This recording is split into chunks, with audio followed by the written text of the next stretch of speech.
Good morning, everybody. It's probably afternoon where you are.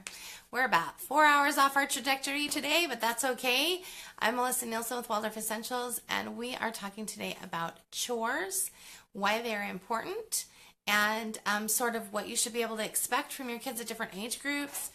I get a lot of questions about like when should I start doing chores with having them do chores? What should I be able to expect from them?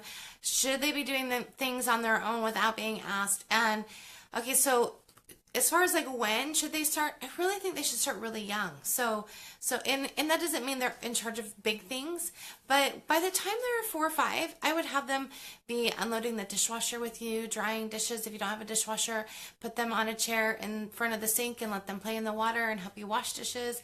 They should be following you around when you're doing household chores, like wiping down. I've always done like a spray bottle with water in it, or even just water and vinegar for the little ones that they can wipe down as you're wiping down surfaces and things like that. So you want to sort of have this ability to bring them along with you, and that's how you get things done during the day. A lot of moms say, well, how am I going to get my cleaning done? Well, that's how you get it done. You bring them along with you.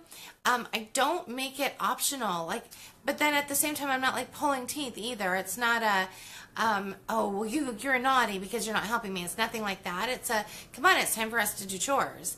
And if you start that when they're young, then they'll come along with you, especially if you're doing it too. So you want to be able to, because they're such creatures of imitation at this age, the littles, you really want to be doing it. You can't ask them to clean up if you're not willing to sort of like put your money where, or your mouth where your money is, or you got to really be in there with them. So you really want to make sure that you're not asking them to do things that you're sort of not willing to do. And so that really, again, starts at a really early age. And it starts with simple things like, it's time to clean up your toys now. All these blocks are out. Look at this big mess. Let's clean it up together kind of thing. You can't sit from the sofa and expect that they're going to clean up. It has to be a culture of you working together to do that. And so that, like I said, starts when they're really young, very young. Even the cleanup part, I would say 2, 3. You're cleaning up, and if they're seeing you do it even before then, they're going to be like, if you're putting a basket of things in the basket, like blocks in a basket, an 18-month-old is going to put them in the basket with you. So you want to sort of have that culture of tidying up, and if that's not something that is part of your already routine, and clutter and things like that is something that you struggle with, then that would be like an inner work goal that you really should work on tackling, and sort of why you feel that way. Because one thing that I found in years and years of doing this is that people that struggle with clutter have an abundance issue when it comes to like deep inside. So you have to think about, why is it that you want more, and instead of caring for what you have, sort of thing. So that's sort of a really deep thing that if you're struggling with that, and you're one of our clients, please drop me a note. I'm happy to help you walk through that. Because I think that really getting to the bottom of why you have clutter is a really important thing when they're young, so that as they're growing, you're not passing on those struggles to them. So again, that's the little ones should be helping you clean up, helping you unload the dishwasher. Soraya's 5, and she's got a few chores. She has her space in the living room, because she's got this big play area and her little desk. That's her domain. She's got to keep it clean. And when we do our chores every week, everybody's doing their things, and she knows that's her space. And it helps that she takes a lot of ownership over it.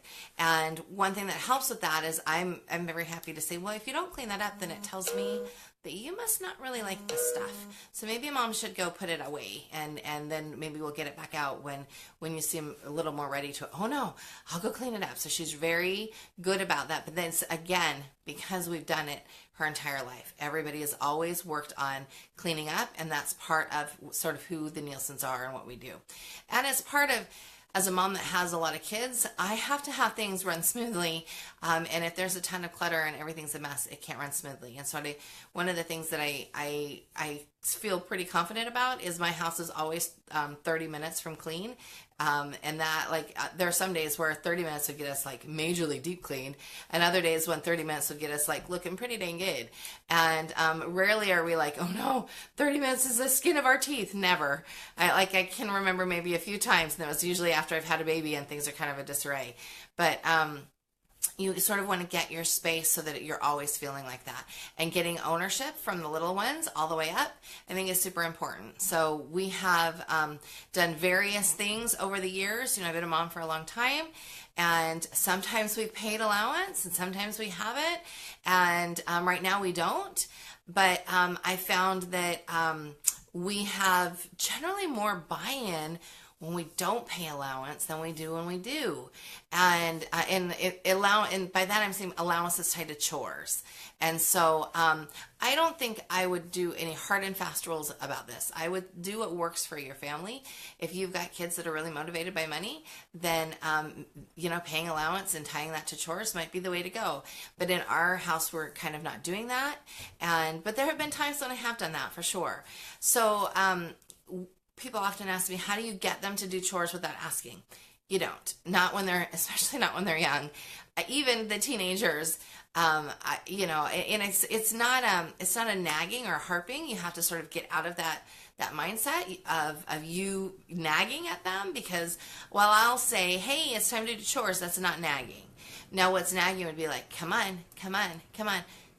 I step away from that. My kids know that chores come before fun stuff, and so we have things that we do first thing in the morning before even breakfast. And so everybody has to sort of do their chores in order for everything to run smoothly. And they've all sort of seen what happens when, like, say, one child doesn't get the dishwasher loaded and on at night, then the next child in the morning can't unload. And so then it sort of snowballs, and then they're all standing there going, wait a minute, why is everything behind? Well, that's why. It's okay for those things to happen so that they can see the consequence of sort of their actions. And I often find it very interesting and we've done this when we've got kids that are struggling with, like Harry, like when he was, because he's my oldest, and he's grown and gone, but when he was about 10, he was like garbage everywhere. And I remember thinking, what in the heck am I going to do to get this kid in charge of his own garbage? Because it was his own garbage. Wrappers everywhere, garbage, just where it didn't belong. And so he was in charge of the garbage, like seriously, for probably 2 years. That's all he did was garbage. He had to make sure it was out twice a day. He had to walk the house and make sure all the trash cans were empty. Of like throwing garbage on the floor. Eleanor, and like I said, she's practically perfect in every way. But dang, those glasses, like she'll just get another glass out of the cabinet, and we all have water bottles. And so I just thought, well, she's gonna have to be on dishes. So she's on dishes 3 days a week, and the instance of her getting glasses out of the cabinet has gone way down. She'll go, where's my water bottle? And she'll fill it up and put. So it helps when they're sort of going through these poignant stages in life for them to see how their chores or neglecting things like affects the entire family, especially when you have a bigger family. And even I think when you have a littler family, I think there are lots of days now that it's just Sam and Soraya, as Eleanor's off. She's super busy and she's gone. She's gone a good portion of every day. And so it's just the little ones. But if I didn't say, hey, it's time to do chores, they'd just be off in La La Land. And so, we're doing those same things with them, even though there's only 2 of them now. So I sort of have both spectrums. I understand what it's like to just have 2, because we were at that space, and then what it was like to have a lot. So when you have just a couple of kids, it's really easy to just sort of relax and not think about chores, and then they get way behind. And so my suggestion to you would be to be firm all the time. Know what your boundary is. Know what it is that you want from that.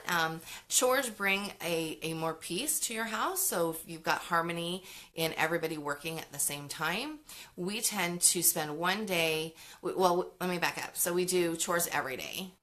And there's simple things like bathrooms have to be kept clean, and the living room space has to be tidied, and the dishes have to be done. It's not just the dishes. Whoever's on the kitchen has the counters, the kitchen table, and the dishes. So it's all one big thing. And the stove. That's a pet peeve of mine. Do not clean the kitchen and leave the stove all a big mess for me. Do not do it unless you want me to yell at you. So, we make sure that we have all of those things that are daily chores somebody is assigned to. Now, when I had 5 kids at home, I didn't have to do very many chores at all. And so now that I only have two and a half, really, because she's gone a lot at home, Eric and I are doing a lot more chores, and that's okay. It's sort of where we're at in life. So we sort of parted out so that everybody's got something to do, and that happens first thing in the morning. And that's done before breakfast. And so, like, I won't even start breakfast until the dishwasher is unloaded and the kitchen is cleaned up. So the kitchen should be cleaned up from the night before. I will start breakfast after the dishwasher is unloaded because I like to take those breakfast dishes and put them right back into the dishwasher. That makes it easier for the person who's got morning dishes and keeps my kitchen a little bit cleaner. I'm a little bit anal about the clean kitchen thing. So when we have chores set up like that, then they know we have an expectation of these things have to happen. So Samuel and Soraya unload the dishwasher. Sam takes out the trash and the recycling in the mornings. So all of those things sort of have to happen like clockwork. So I will say, are your chores done? And that's the first thing in the morning. I love you, hugs, snuggles, and it's time to start chores. And so they go and they start chores. Now, what about kids that kind of dawdle about that? So I've had a couple of those throughout my life too. But that's why I say I make sure that the ones that have to happen in the morning happen before breakfast. So if you'd like to eat, and I really would like you to eat, because then you're getting hangry if you don't. And so if you'd like to eat, I'd really like you to hurry up with your chores and let's sit down to eat. Now, I don't make them make beds before chores. I often don't make them get dressed before chores. That has to happen at some point before our morning gets going. But I don't necessarily always make sure that happens before breakfast. Like the two little ones have gone on walks in their pajamas before. I'm at a place in my parenting where it doesn't really matter to me. Just want everything to run smoothly. And if that means that you're going on a walk in your R2D2 pajamas and you're 10 years old, it's fine with me. Just put your shoes on. It's definitely not a place of control that I needed to have when they were younger. At least I feel like that I have grown a lot with regards to that. But the need for a clean house hasn't. So that's not changed at all. So we just make sure that everybody's working on chores. And that means that, yes, I have to remind them. But so the older they get, when Harry was still living at home, he loved dishes and he loved laundry. That was like his deal. And I think because both places offered sort of this disconnection zen place for him, and as you've got teenagers getting older, I think it's important to introduce them to things like that, because if they hate doing all of the things in the house, then it's going to transfer into their adult life. And so one thing for Harry is he found a really good way. I let him listen to his headphones and he would do laundry, and he had a time frame, because if I didn't put a time limit on it, then you'd be doing laundry for 2 hours. And so, I'd say you've got 20 minutes to get that done, or 20 minutes to get the dishes done. When we lived in our last house, we didn't have a dishwasher, so he did dishes by hand. But that gave him the space to sort of, like I said, disconnect. And so I think that's important for teens to be able to have a space to do that. And chores can become a way for that. Now, you're thinking, Melissa, you're crazy, because my kids are never going to enjoy chores. Well, we've worked with them since they were very young to really think about the space they live in, and think about the things that they have, and think about how those chores and interacting with those chores help each other. And so we are thankful for the space we live in. We're not just thankful for it and grateful for it. We really appreciate the space we live in. And in order to do that, we have to really take care of it. And because they see me taking care of the space, they're more apt to take care of the space. And really that transfers into so many other things. It transfers into how they're feeling about their schoolwork. It transfers into how they're working with their relationships. And you see so much that comes about from having some stewardship over some chores at home. So that might sound a little kooky and crazy, but I think if you try it, you'll find that it's really not. So age-appropriate chores. I think, like I said, the little ones, 4 or 5, can unload dishwasher. They can help fold towels, even though they do it really messy and you're going to have to redo it again. It's the idea that you've got them working on something. 5, 6, still towels, unload dishwasher, can help can help reload the dishwasher, even though you'll probably have to fix it. They can help sweep. Sarai sweeps. She's got a child-sized broom and she sweeps. They can help hang laundry. They can do a lot of things like that. I would say 7, 8. They can start running the vacuum cleaner. They need to be learning how to sweep properly by that age. They probably won't totally master sweeping properly until they're 12. And if they're having a lazy day, then you're going to have to make them do it again. But I think that definitely a 12-year-old can manage that. And I think dishes, hand wash dishes for sure, 10, 12. They can do a very good job of it. And again, vacuuming for all of those ages. Let's see, feeding animals is a great one for the little kids to do. So I try to look at the chores and everything that needs to be done and who they best fit with. I also try to make sure that everybody knows how to do everything. So by the time they're 12 years old, they should be able to run the whole house. I've sort of worked on that with all of my kids. They know how to vacuum by then, sweep by then really well, do the dishes, do the laundry, all of those things. So I would say laundry would be by about, I wouldn't say by 10. Sam's 10 and he's doing laundry. The bigger kids were doing it probably by 9, 8, 9. So we sort it so that's already sorted. So you don't have like mix-ups that way. And so then you just let them know and show them how much is appropriate for your washer to be putting in there, how to measure out the soap, all of those things. And you can make pictures, write it down, whatever they need. But, don't shy away from chores. It's so important. So important. I have to tell you, I would say that about at least 20% of the moms that I work with are really struggling with this aspect because they either didn't have somebody teach them or it wasn't required of them as a child. And so, when you live in my house, that's part of what you do. In fact, my mom comes and she's like, "Where's the broom?" I'm like, "Mom, you're a guest. You don't have to sweep." But they do that because that's this, they see that we're all working together. So then when people come here, they're like compelled to like tidy up and help keep it that way because we sort of leave or have this era of this is what we expect in our home is trying to be tidy. That doesn't mean I'm the cleanest person on the planet because I'm definitely not. And I'm definitely not OCD clean. And there are definitely times that I'm like, that's dirty, but I'm going to have to turn my head to it right now for sure. Absolutely, I have times like that. But for the most part, it stays tidy, and it stays tidy because I have a team that helps me keep it tidy. They help mess it up. They're going to help clean it up. And so that's the way I sort of look at it from a very early age.